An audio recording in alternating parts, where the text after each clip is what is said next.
Auto insurance can all seem the same until it comes time to use it. So don't get stuck paying more for less coverage. Switch to USAA Auto Insurance and you could start saving money in no time. Get a quote today. Restrictions apply. USAA. Brace the rudders! Raise the sails! Raise the sails!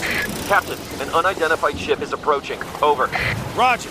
Wait, is that an enterprise sales solution?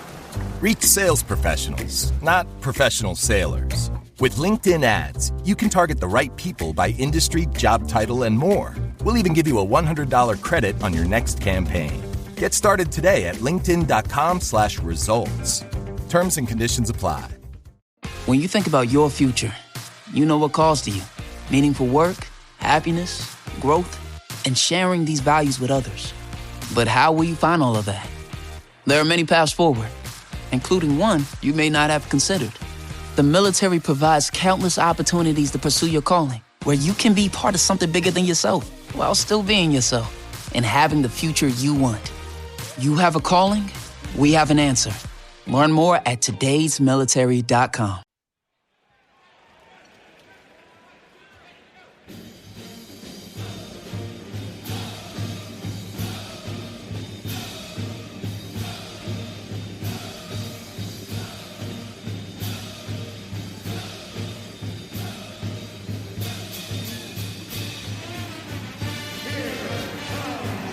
Hey there, Duke fans. Welcome to episode number 723 of the Duke Basketball Roundup. It is Monday, April 21st, 2025. Jason is still in Japan. He's last I saw, he was in front of Mount Fuji. Very, very nice a vacation for him and doing a lot of cool things with his family. But I am Donald Wine. I'm your host for this episode. And joining me is a guy who has been on this pod several times over the last few weeks and months.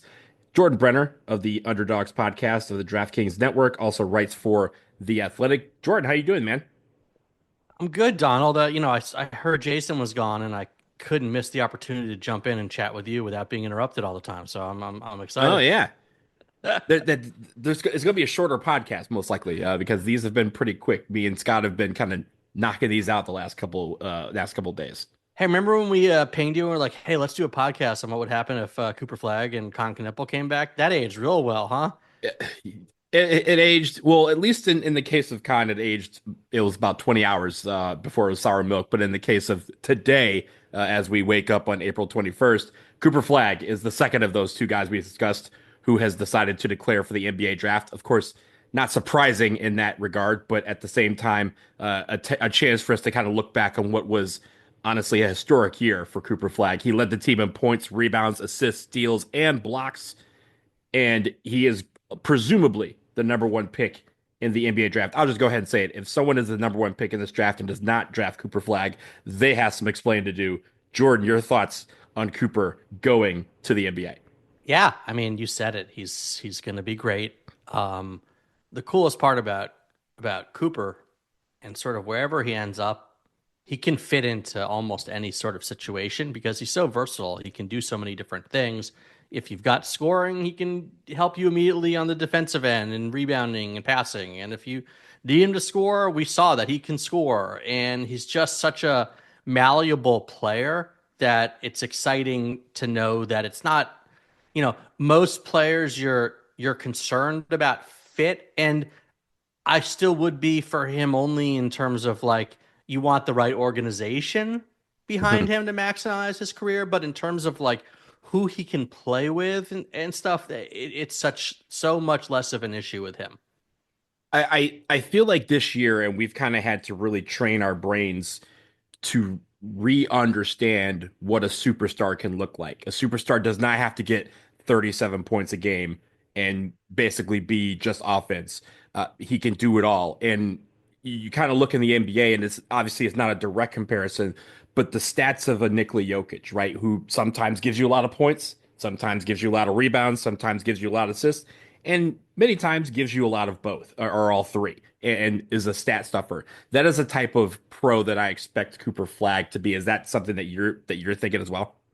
Yeah, I've always thought of him in sort of the mold of some of the great point forwards of the past. Whether it's a Pippen or a Grant Hill or I saw someone say Lamar Odom with a jump shot or whatever it is, a facilitator, a positionless guy I do think that in some ways his scoring upside may even be higher. I can't believe I'm saying this than some of those guys. He already has sort of demonstrated better 3-point range than some of the point forwards we think of ever had.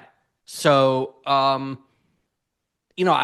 wouldn't put any limits on what he can do and what he can be. I think he's just scratching the surface, and don't forget he's so young. He's 18 still, so it's really exciting to imagine what this guy might look like in 7-8 years, let alone 1 or 2. I know the first person, or at least the first entity that is probably very excited about this news is New Balance, because finally that man will be able to put New Balances on his feet in public on a basketball court. But I also look at again just the things that he can do, and obviously he's 18, so he's still going to grow into his body. He's still going to kind of grow into his game, and it's going to evolve. But it's funny. I was talking with my dad this morning about it, and he was like, "Yeah, there's some guys who are probably ready to welcome him to the NBA," and I was like, "Yeah, but he can welcome him right back. He has shown no fear. I mean, if you go even back to last summer with the USA Select team, in all the pros coming out saying that dude's a monster already." And he's only going to get better. We looked at some of the things that he was maybe deficient in. Like I always said, the machine was constantly learning. He wasn't as great with his 3-point shot at the beginning of the year as he was at the end. He wasn't as great with his decision making sometimes at the beginning of the season as he was at the end. And just overall not caring about what was, necessary for him to be a superstar. He didn't care at times when he got 30 points because he was more equipped to, try and get the 8 assists or the 8 rebounds that was needed. And that, again, NBA fans are ready to see him and see that type of athlete. And they may still have to recalibrate their minds around what a superstar Cooper Flagg could look like, because that is going to evolve over the next 10 to 20 years. 100%. And look, his body's going to change over time, right? Like, he's going to put on weight. He's going to put on muscle. And I think you hit the nail on the head in terms of, yeah, sure. Our guys always looking to put their stamp on the next young player, of course, but like, it's also a game recognizes game league. And like you saw it with the select team this summer, like they weren't coming out being like, who's this kid? Why is he here? It was like, this dude's legit. I think that they'll be welcoming him into the fraternity very quickly. And the team that will welcome him very, very quickly is the team that secures the #1 pick. I just want to do a quick exercise with you. There are 6 teams, obviously, because now the regular season is over, the playoffs have started. We know who the teams are and their odds of getting the #1 pick. So, of the 6 teams that have the best chance at landing the #1 pick, we have the Utah Jazz, Washington Wizards, Charlotte Hornets, New Orleans Pelicans, Philadelphia 76ers, and the Brooklyn Nets. Mm-hmm. Is there a team in that group that you think would be the best fit for Cooper Flagg? Or is there one where you kind of see maybe on the other side, hey, this is a train wreck, stay away? I think it depends, first of all, with what your goal is for Cooper, right? Like, is it just to put him in the best, most comfortable situation that can build around him and support him and take time? Is it that you want to win, the best chance to win right away? It's sort of like, for instance, Philadelphia, you could make the argument that they could be a finals contender next year if they have a healthy Joel Embiid, a healthy Jared McCain, Cooper Flagg, Tyrese Maxey, and other pieces, okay? So in a lot of ways, you might say that's the best fit. On the other hand, that's a ton of pressure and a weird situation with the ongoing uncertainty of Embiid. So you can argue it both ways, right? A lot of reasons to like him there, and a lot of reasons to be like, this could topple over quickly in any moment. I think the Pelicans are somewhat similar in that, regime change. Joe Dumars in charge now. They have to decide what they're going to do with Zion. DeJounte Murray coming back from a serious injury. They thought 2 or 3 years ago, it really looked like they had the pieces of being one of the best young teams in the league, and they made some moves getting CJ McCollum to try to put them over the top. Now are they going to do a complete pivot, rebuild? So there's some uncertainty of direction there. That's why in some ways, a situation like Washington, where other than to be close to you, obviously, Yeah, of course. It's sort of like a whole ball of clay. Like they can mold that into whatever they want and however they want it. There's no look. Alex Sarra's potential, right? Koulibaly look good. Bub Carrington look. Some younger guys, but no one who even comes close to qualifying as the guy you're building around, right? So Cooper Flagg sets foot in Washington from day one. Everything is going to be about him, and it's going to be about supporting him with the right pieces. Again, pluses and minuses. He's not going to vault them 25 games in the standings alone, but that team, those young players, some of them did show some signs of being capable role players with the right star or two next to them. So, it's sort of it's a bit of a Rorschach test deciding what's the best fit for him. It depends what your goals are. I think, a couple weeks back, me and my friends were kind of talking about what would be the more of the conspiracy theorist type of scenario with team would, where he would have a good market, right? And I'm looking at a Philadelphia. You mentioned those four guys. Well, the conspiracy theory is the Spurs. I mean, well, the Spurs is number one, right? Like if it's the Spurs, then we know what's going down. Yeah. But also if you're thinking about like again, New Balance, wanting him to be in a really big market. You look at a Brooklyn maybe. You look at the Philadelphia 76ers, you think about, again, you mentioned all those guys and you didn't mention Paul George, right? Like, and so you have all those pieces already there. And it's a question of whether the two biggest ones are so uncertain, and Embiid and George, right. Their health, everything, their commitment to the team, everything from that. So it'd be fascinating to see. It would be the most exciting and interesting. I don't know if it would ultimately be the best situation for Cooper Flagg's long-term future. Yeah, and I think also, when I think about the Sixers, the East is so volatile, right? Like the teams that it doesn't take much for a team to be out of the playoffs and then vault themselves into the middle of the conversation. Save, my Detroit Pistons, right? Were the worst team in the league last year, and now they're the 6th seed by just, again, winning a few more games and playing a little bit better. But this team obviously would be viewed as a contender if all of those pieces came back, but those questions remain. Obviously, for me, the Wizards would be, I don't know that the Wizards would be the best fit for him. It would be the best fit for me. So in the isn't that what matters the most, really, in this situation? Not really. It would get me more games, but I mean, some of those guys, I mean, it was a chore to watch the Wizards this year, despite some of the budding talent that they have. But again, a Cooper Flagg would instantly yield some positive excitement about the team who honestly people have not talked about the Wizards since early November in this town. So that is something that obviously they would be able to do. And of course, this is a bigger market, not as big as Philadelphia or New York, but it's a big enough market that you would feel like the league could get behind it and, again, put the Wizards on TV more. Those are certain things that I'm wondering. Again, the conspiracy theorist mind is which ping pong ball is going to be the most cold, right? The most frozen. It's funny also thinking about which Duke guy do you want him to go play with? Like, because they're all the bad teams you got, like Utah, you got Flip, and Charlotte, you got Mark Williams, and Toronto, you got Ingram and Barrett now, and we talked about Jared McCain in Philadelphia. So that's kind of a fun game to play too. There, guys are only there a year now, so there's just more and more of them sprinkled all over the place.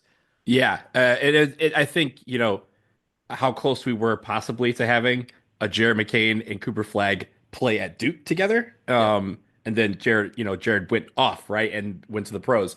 But you realize Derek Lively would be a senior next year. Time goes fast, man. I mean, I feel like Zion. You mentioned him. I feel like Zion would be only like 1 year out of school. So yeah, it's pretty crazy how this could pan out. But I mentioned the top 6. You mentioned the Spurs. That's always in the back of everyone's mind, especially after Victor Wembanyama surprisingly went to them. a couple years ago. So again, when it comes to Cooper Flagg, we're going to remember him as one of the best freshmen in college basketball history, possibly. I mean, he's in that conversation.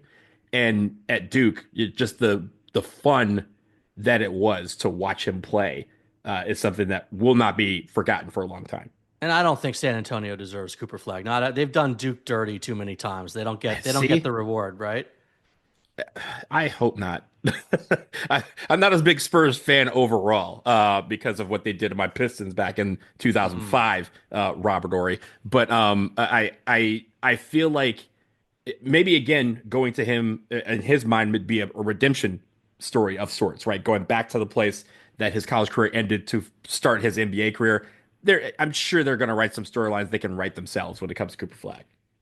I could think of an even better way to get redemption, but sadly that ship has sailed. There's still time, right? He's still withdraw. Maybe he looks at the draft lottery and then goes, these teams aren't that great, and then it comes back to school. Ladies and gentlemen, that's not happening. But if you want to continue to dream, please do. Last word on Cooper Flagg before we get to break. He's good at basketball. I'm gonna miss watching him play. Yeah, seriously. He wore my favorite number is number 2 for very obvious reasons. And the fact that number 2 is going to be synonymous with him for quite a while until someone comes through and decides to play as good or better than him. The year that he had is incredible, and man, I'm going to miss watching him in a Duke uniform, but looking forward to watching him wherever he lands in the NBA. We're going to take a quick break. On the other side, we got more guys to talk about that are leaving the program. We will talk about Tyrese Proctor and Stanley Borden after this. Hey, Duke fans, make this your best season yet with a nutritious 2-minute meal from Factor. Eating well has never been this easy. Just heat up and enjoy, giving you more time to do what you want. Jason, the meals are terrific too, and they arrive fresh and ready to eat, which gives you more time to get outside and enjoy this lovely spring weather that we're having. They have 45 weekly menu options, so you can pick gourmet meals that fit your goals, whether it's satisfying breakfasts, on-the-go lunches, or premium dinners. And I enjoy the fact that they're filling, and I don't feel the need to snack between meals. Yeah, that's always good for your waistline.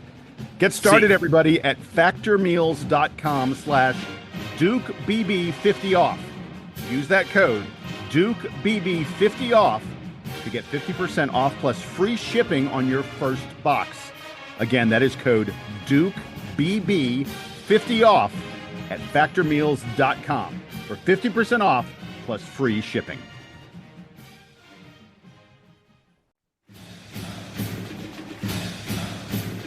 We are back, and we just talked about Cooper Flagg declaring for the draft this morning. Just before the weekend started, Tyrese Proctor declared for the NBA draft. Again, this was one of those cases where we weren't entirely sure, but it was kind of, again, not surprising that he decided to go to the NBA. But again, his stats, when we talk about his freshman year to his sophomore year, everyone kind of viewed it as a slump of a year. Even he admitted that it wasn't his best year, and that was part of the motivation for him to come back this year. And boy, did he have a great year this year. 12.4 points per game, 3 rebounds a game, added a couple assists per game, shot almost 41% from 3, and was the consummate leader on the floor, and really, again, a couple of shots short of playing for a national championship, which is exactly what the position he wanted to be in. And it's a shame that we left it on the floor in San Antonio, but man, you've been on this show before. We talk about it's not the destination of this journey. What a ride we had, and we're lucky to be on Tyrese Proctor's journey. Yeah, I mean, so many moments this season, and really started to build momentum deeper and deeper into the season, right? He was still sort of figuring out his role to a certain degree in the first half of the season. And I think he, as much as anyone, eventually found a real comfort with Cooper, with Knipple. Sometimes he was handling the ball, sometimes he wasn't handling the ball. And I think he also offered a glimpse of what he can be in the NBA as a 3-and-D wing. I think he's got the look. you always forget that he's 6'5", 6'6", right? He's got the size to play wing in the NBA, and he's got the ball handling to be a secondary ball handler. So we always thought of him coming in as a point guard, and maybe that's ultimately not his best spot as a pro. And I think he grew into sort of a more off the ball role as the season went on. I also, just appreciate throughout his 3 years, he grew into a guy that would go to the coaches to say, who's their best guy on the perimeter? Let me lock him down. And for the most part, he was that guy that was able to do that. His defense excelled, especially this year, and it fueled his offense. There was definitely times where he would go on some heaters from three, and it was fueled by him shutting down the opposing guard on defense and then turning around and hitting a three right in their face. And then you could see that confidence and that swagger kind of build in him as the season went along. I turn to you because I want to ask, this is obviously an interesting case for him when it comes to where he might be drafted in the NBA. It's obviously, I mean, we're biased on the show. We think he has first round talent, but that's not likely for him to be a first round pick. So what situation, I mean, this is early on, but what do you think it'll take for him to maybe get into that late first round, early second round? And what teams out there do you think, or in general, maybe not specific teams, but where do you think he has a fit in the NBA? Well, I think, does he have a chance to play his way into the first round? Yeah, the workouts will be interesting for him, right? And it'll be interesting for what teams make of his improvement in his shot. I generally like his mechanics. And in a lot of ways, some of his game translates even more to the NBA. Again, in terms of wanting to have multiple ball handlers on the floor, wanting to have guys who can spread the floor, wanting to have guys who can guard multiple positions. He's done that. And so that's another reason why these days everybody's looking for as many 6'6" guys who can do those things as possible. So there really isn't a bad fit out there because, look, he's not going to come anywhere and start right away. So, again, it's another situation where you want an avenue to compete for minutes, but also an organization that has a track record of developing young players, of seeing a guy with Proctor's skill set and utilizing it. And again, if you look around the league, there sort of isn't a team that couldn't use more. First of all, that isn't playing multiple guys that size.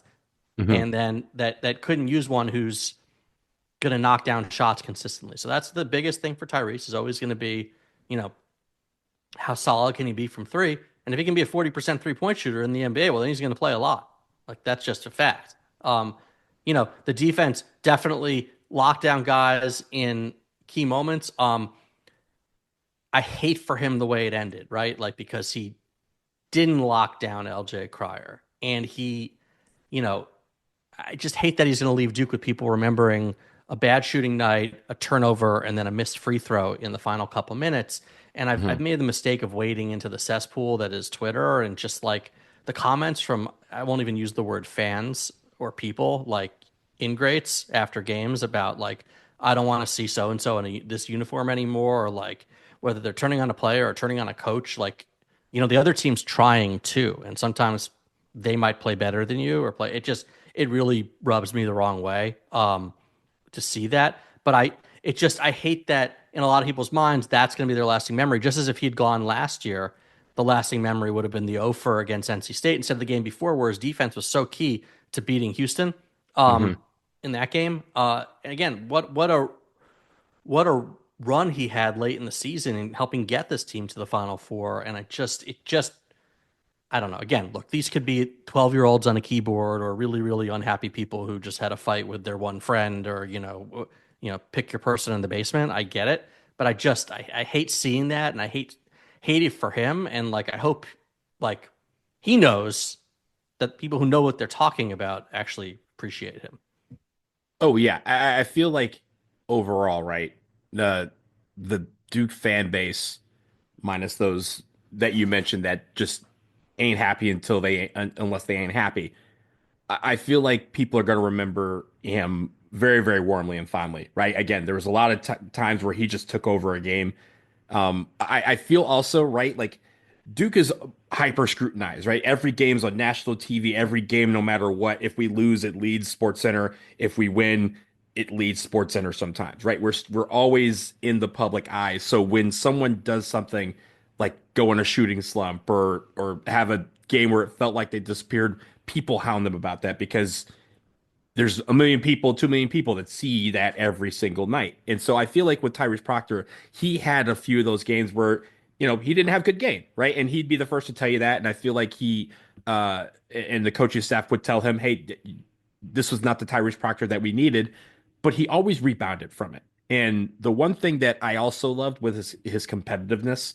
I think that was the biggest thing that he brought to this team. All these guys were competitive, but this was a guy who, again, wanted to challenge every single night. He wanted to go against the best guy. And I feel like, again, this is my bias speaking. If he goes to those workouts and he's going, maybe, goes to the combine and competes in the 5-on-5s, I'm betting on Tyrese Proctor because he's not a guy he's going to be a guy who says, this is my moment and these are the best guys ahead of me. I'm going to show you why I should be rated better than these guys.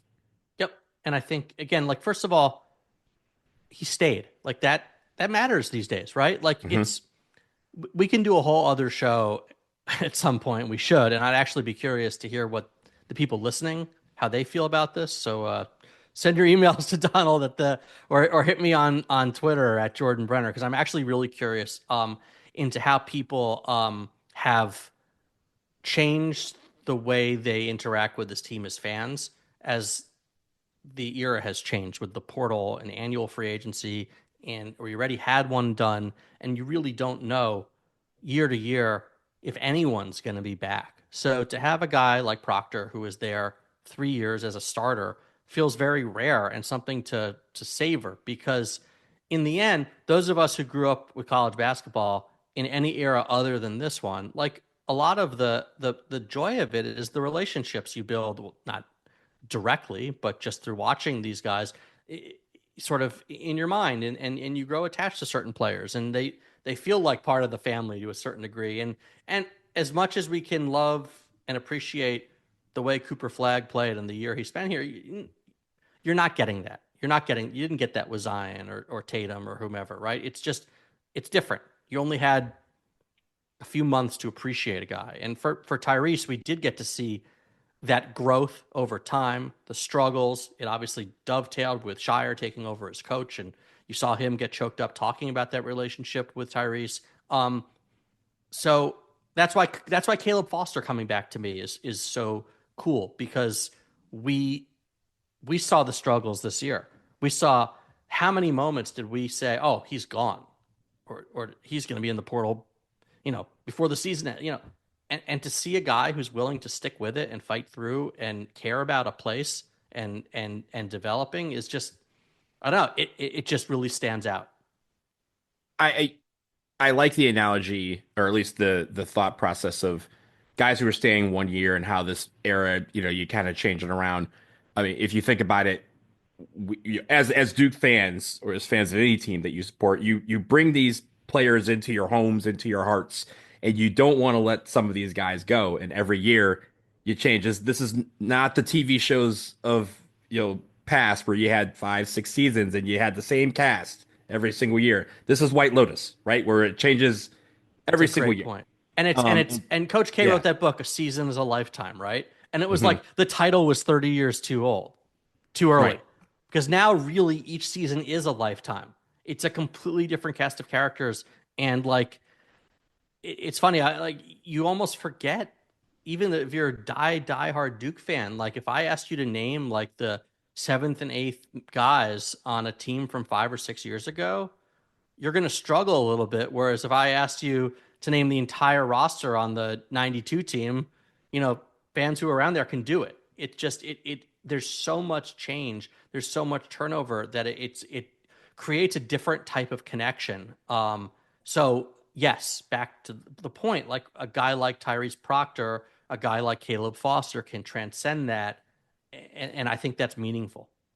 I also think, you go back to those 92 teams, right? Or the, 99 team or the 2017 team, right? you go back to some of these teams and they go, "Hey, coach, that's your ninth ACC championship. That's your fourth national championship." And he always said, Coach K always said, "No, this is the first one that I got with these set of guys." And so maybe that was the whole mindset all along, is that as you mentioned, every year is a lifetime, every season is a lifetime. And you kind of have to think about each team every single year and the accomplishments that they brought. And it's an interesting concept, but at the same time, when it comes to Tyrese Proctor, he was here 3 years. By my count, he is very close, if not to about to walk as a Duke graduate because of all the classes that he's probably taken extra. And he's going to go to the NBA and he's going to represent. He's going to, when it says on his name next to on the score sheet, he's going to say Tyrese Proctor, Duke, and he's going to be a part of that. And one of the, in my mind, the active guys who are advocating for how the brotherhood brought him to this point. And yeah, it may not be a traditional path for him. He may not, like you said, he's not going to start in the NBA like right now, but I see him as a guy who could thrive in that second unit in the first couple of seasons and try to find his role there, and then realize, okay, when you need threes, I'm your guy. If you need some lockdown defense in the last 5 minutes, that I'm your guy. If you need a clutch moment, I can help with those clutch moments and learn from my mistakes. And so I see that as something that any team would need. And I hope people are patient, whoever drafts him, I hope they're patient with him, because I think that patience is going to pay off. Yep. And I do think he'll be able to, he can fill a role. Like I'll be surprised if he doesn't carve out a nice NBA career for himself.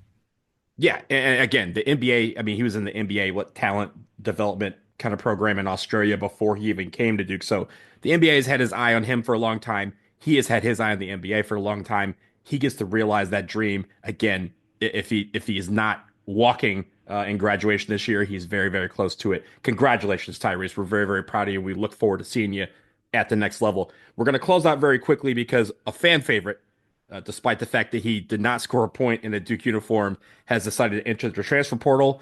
His name is Stanley Borden. And this is just one where we just kind of reminisce at some of the things that he did. He was a consummate teammate.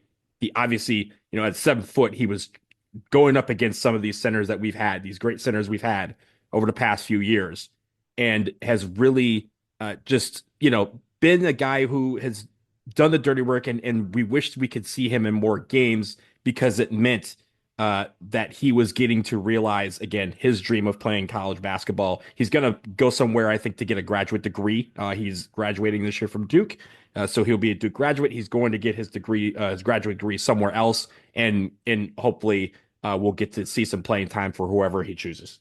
Yeah, I've always thought about this with walk-ons. And in part of this is because I went to a D3 school, right? And so I always sort of thought, wow, would I rather be a walk-on at a place like Duke when I can go somewhere else and play? It takes a really special person to want to be part of everything but the most important or the most visible part of a program, which is to get in games and to find joy in being a part of a team or helping the team in other ways, or maybe it is just their dream to be at this particular school. I think that's a really, really hard thing to do, because these guys are still great players. Like, you watch Spencer Hubbard, he's still a damn good basketball player. And that kid could have played at a low level D1 for sure. And having been in D3, could have been like a D3 All-American, and had a really cool career and a lasting time. But, he made his mark at Duke, and obviously Stanley Borden's size, there's a lot of schools that are looking for someone who's just that tall. You know what I mean? So the walk-ons do make sacrifices, or they do make choices. And someday I'm going to write a book on walk-ons, because I'm so intrigued by their thought process and their decisions and everything they put in. And I've been lucky enough to spend time with different programs embedded. I was with Michigan for a 3-day span, actually the year they lost in the national championship game to Louisville. And just seeing what their walk-ons and their team managers and their connection to the program, and all the little things they did outside of the games, it really gave me a great window into what those kids were all about and what a really good program looks like. And so kudos to Stanley Borden and everyone else who came before him and will come after him in that role. I mean, look, you need those type of guys going up against the stars in practice to get them better, so that your team can be competitive and be successful. And Stanley Borden was here, 3 years, 4 years? He got to a Final Four, got to 2 Final Fours, actually, because he was one of the last guys, him and Spencer Hubbard are 2 of the last guys from the K era that have crossed over. So he's been in 2 Final Fours. He's won 2 ACC championships. He has pieces of nets from, Final Fours and from regional finals and from ACC tournaments.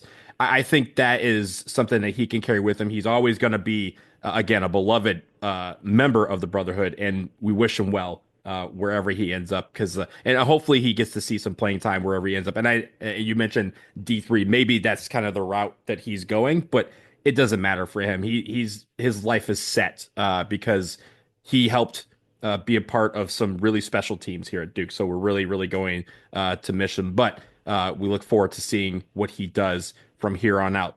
Jordan, anything else you want to plug? Anything before we get up out of here? Make sure you check out our latest episode of The Underdogs wherever you get podcasts. Jason, if you're out there, I miss you. Keeping the seat warm for you though. So get back safe.